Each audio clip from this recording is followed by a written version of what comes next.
I think that's an example of a broader question for Twitter, which is, if you get invited to something where there are no rules, where there is total freedom for everybody, do you actually want to go to that party?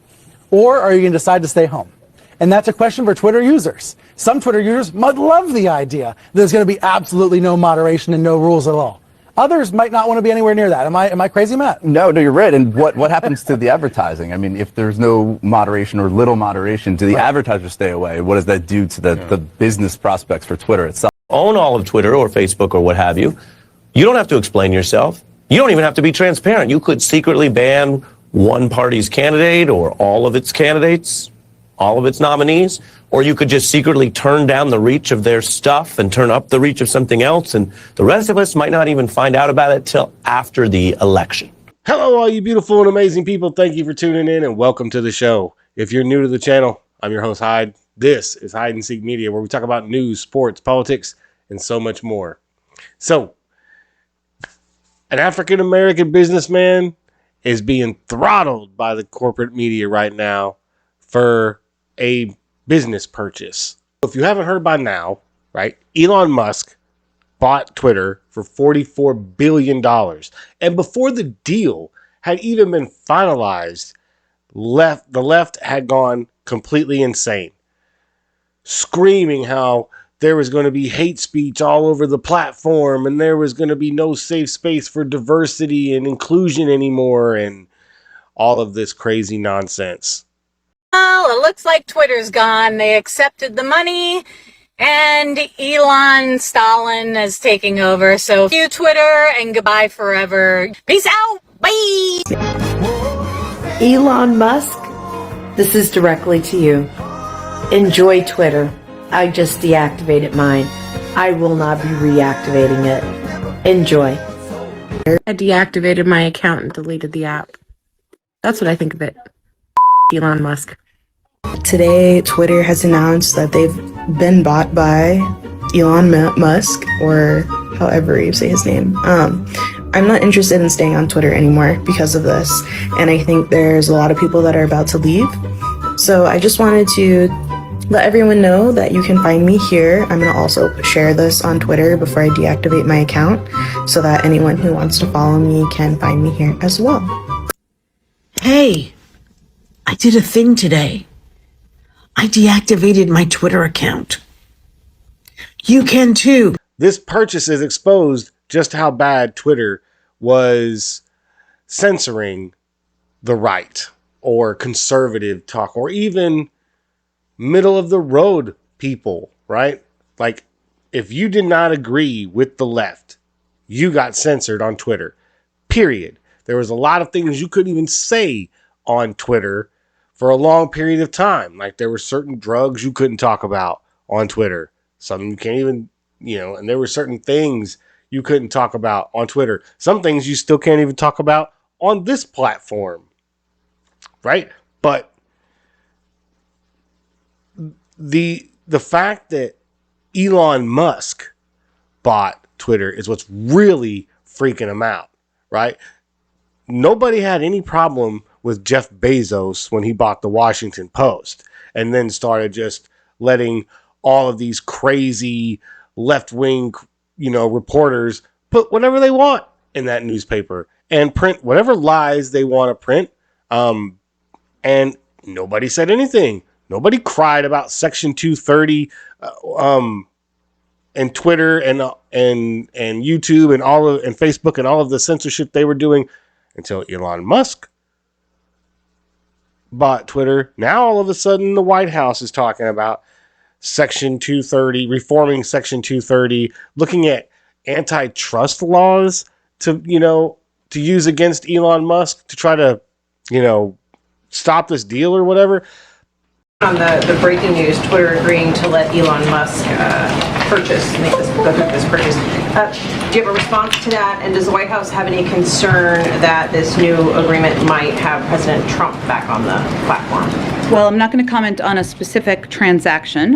What I can tell you as a general matter, no matter who owns or runs Twitter, the president has long been concerned about the power of large social media platforms, the power they have over our everyday lives, has long argued that tech platforms must be held accountable for the harms they cause. He has been a strong supporter of fundamental reforms to achieve that goal, including reforms to Section 230, enacting antitrust reforms, requiring more transparency, and more. And he's encouraged that there's bipartisan interest in Congress.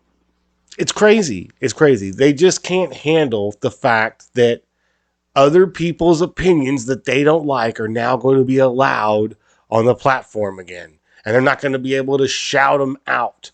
And they're not going to be able to click on the report abuse button or whatever and get people reported and banned. It's going to be fair.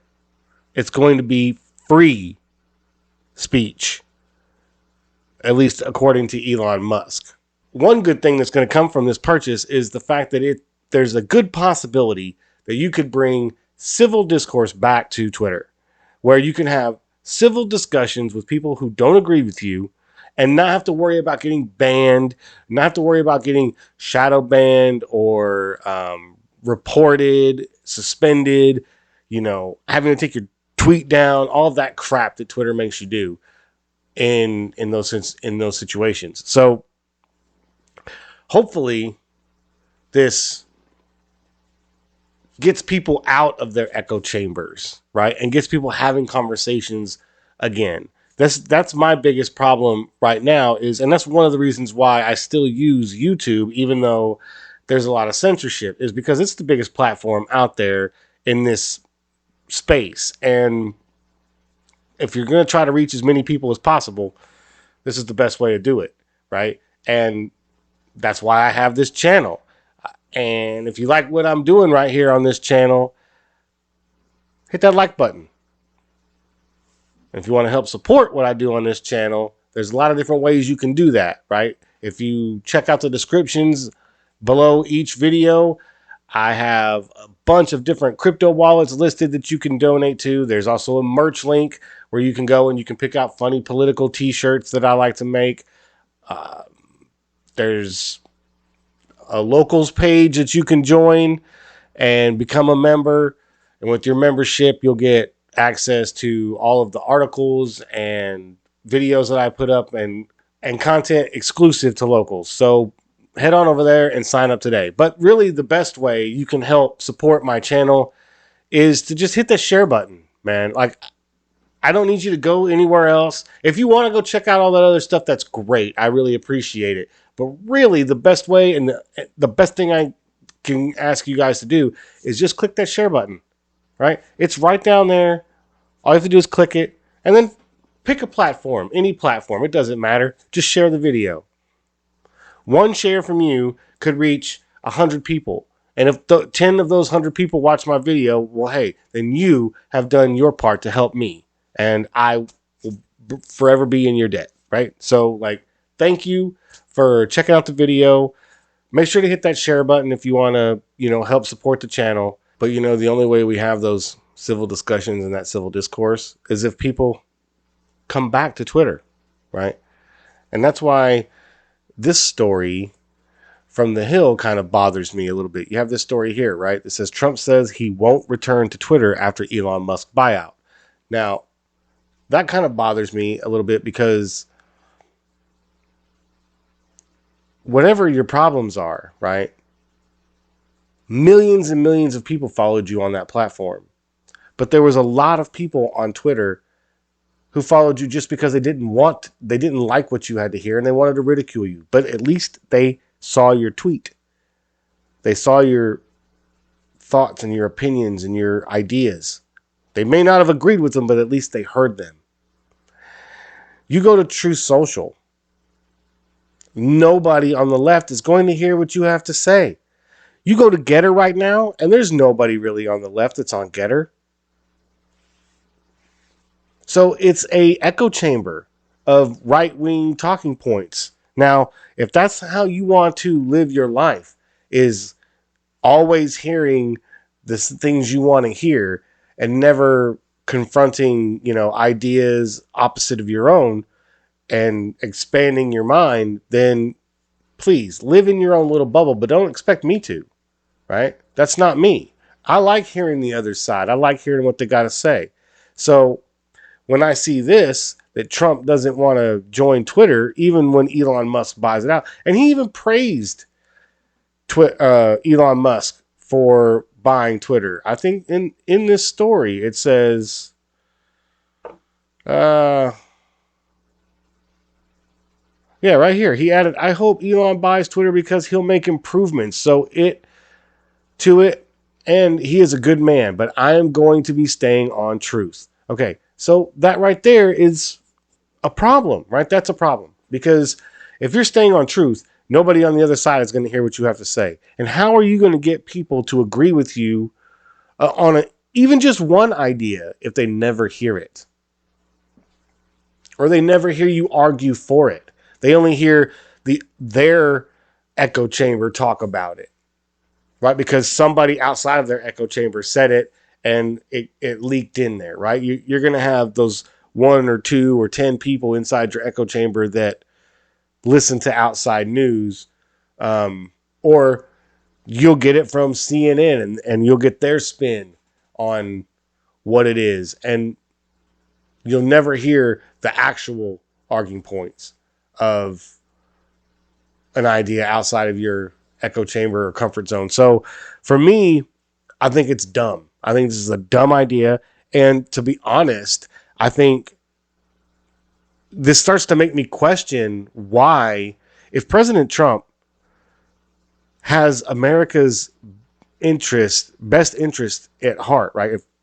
If that's his main goal, is to make America great again and do everything that's in the best interest of the United States, then getting back on Twitter is part of that.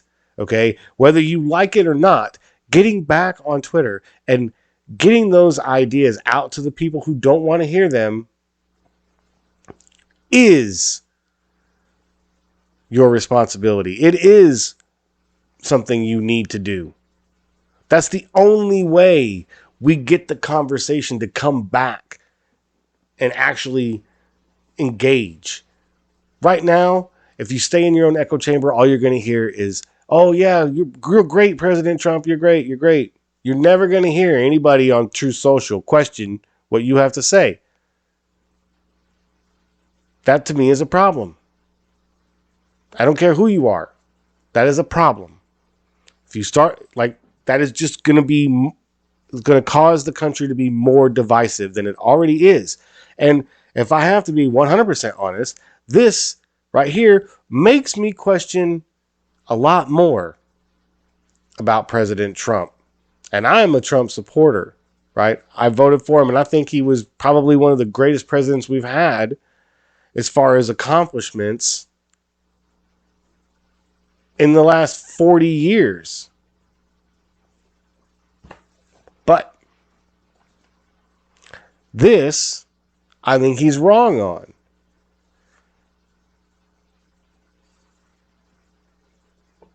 He should be on Twitter, even if he doesn't like what happened to him. But see, that's his ego getting in the way, right? I said I'm never going to be on Twitter again, and I'm never going to be on Twitter again. And it's like, that's dumb. Okay? That's just dumb, because that is a platform that you could use to reach millions and millions of people. And we're not talking about just Americans, okay? Because Twitter is international. It's worldwide. So you could get your message out to people all over the world, and you choose not to, right? I think Truth Social had something like 1.4 million users or something like that. That's it. There are people on Twitter who have that many followers, low-level no-name people. And it's like, how can you turn that down? How can you believe that your platform is going to be the better platform for free speech? What it's going to end up being is an echo chamber of right-wing talking points. Because nobody on the left is going to go to True Social for a true conversation. They're going to go there as trolls. The ones you find on Truth are going to be trolls. They're there just to say negative comments on your post, and that's it. They're not there to have a conversation. The people left on Twitter are going to be the ones who are willing to have a conversation. And those are the ones we need to be talking to. And I think Elon Musk understands that. I think corporate media understands that, and that's why they're afraid of him. Right? You have this story from NBC. Elon Musk's Twitter takeover gives him a new type of power. Elon Musk's growing business empire and influence over media and culture have put him in a different class of robber barons. Right? So basically what this article is saying is that Elon Musk is now in a position to control the masses because he bought Twitter. Right? And that he's got a lot of influence and power because he bought Twitter. Let me tell you why Elon Musk really has a lot of influence and power. He's an immigrant who started from the bottom, worked his way to where he is now through hard work, ingenuity, and intelligence. Right? There was an interview where he said, when he started Tesla, he knew it was going to lose money. And he didn't care. He did it anyways. Because his goal was not to make a company that was going to make money. His goal was to make a working electric car that people would want to drive. An all-electric car that people would want to drive and enjoy driving. And he did just that. His next venture was SpaceX. And it is the most successful privately funded space program on the planet. Elon Musk did that. And now he's taking on Twitter, free speech, and censorship here in the US. And I got to say, bravo. Bravo. Right? Good for you, man. But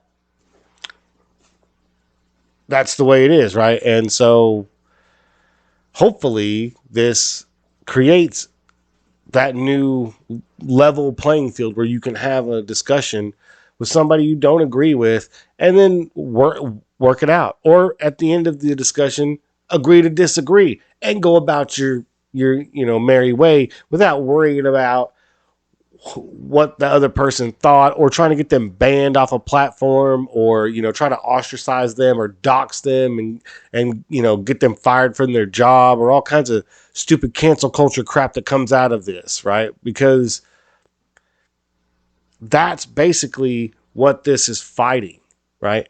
Is cancel culture.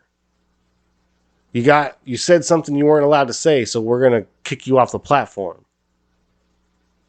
Or we're going to deactivate your account, or we're going to ban you until you delete your tweet or retract your statement. And then you can, after 30 days, you can get your access back. And it's like, hold the hell on a minute. This is a platform where I'm supposed to be able to say wherever the hell I want. If you don't like it, don't follow me, right? There are plenty of people who watch my videos who don't subscribe. So maybe they don't like what I got to say, or they don't like me on the camera or whatever. I don't know. But a lot of people who watch my videos don't subscribe. So that's fine. If you don't want to, you don't have to. I'm not going to sit here and beg for a subscription or any of that stuff. Hey, if you like my video, smash that like button. If you want other people to hear it, hit that share button. If you want to hear more of what I got to say, hit the subscribe button. But if you don't, be on your merry way. I hope you enjoyed the video as far as you watched it. If you made it this far, I really appreciate it. But Elon Musk buying Twitter is a good thing. Donald Trump staying off Twitter is a bad thing. And anybody who disagrees with me can leave a comment down below. I really appreciate you guys watching. If you haven't already, make sure to hit that subscribe button and notification bell so you get notified anytime I drop a new video. Smash that like button. Leave a comment down below. Let me know what you think about Elon Musk buying Twitter. Is it good for the conversation? Is it bad for the conversation? What about Donald Trump? Do you think that's good that he's not on Twitter and he's going to stay on Truth Social? Or Should he go on Twitter? Do you agree with me and he should go on Twitter? Let me know in the comment section down below. I really appreciate interacting and hearing from you guys. So feel free to fire away. I really appreciate you guys watching, and I will catch y'all later. Peace.